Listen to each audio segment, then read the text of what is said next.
તે જ પ્રેમ લઈ શકે.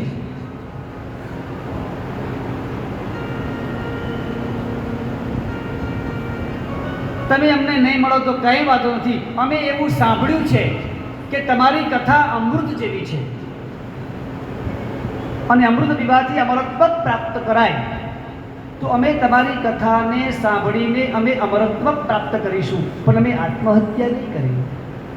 તવ કથા અમૃતમ, અમૃત છે. તપ્ત જીવનમ. કવિઓ દ્વારા, સુખદેવજી જેવા યોગીઓ દ્વારા એના મુખેથી અમે શ્રવણ કરી અને અમે અમરત્વ પ્રાપ્ત કરીશું. કારણ કે તમારી કથા સાંભળવાથી મંગલ થાય છે. શ્રવણ મંગલમ શ્રીમદાતમ. એટલે જે પ્રાપ્ત કરવાની વસ્તુ અમે મનમાં ક્યારેય વિચારી ના હોય એવી વસ્તુ પણ અમને પ્રાપ્ત થાય છે.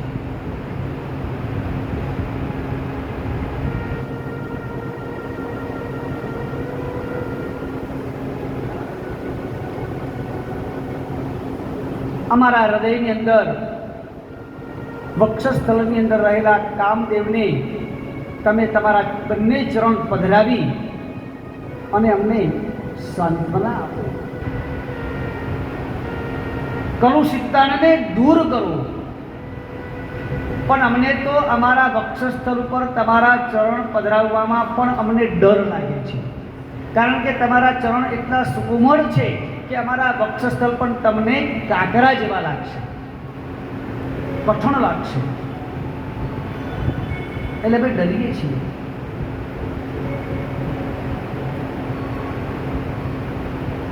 પ્રણતદેહિનામ પાપકર્ષણમ તૃણતરાણુદમ શ્રીનિકેતનમ. ગાયો ચારવા જાઓ અને વખતે તમને શું કંકણ કાંટા નહીં વાગતા હોય?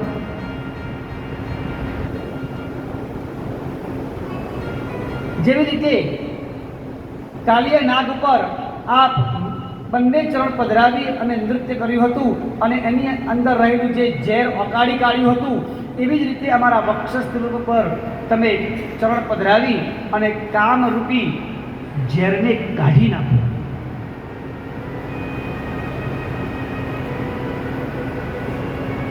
અમને કામના રૂપી ઝેર રહિત કરી દો.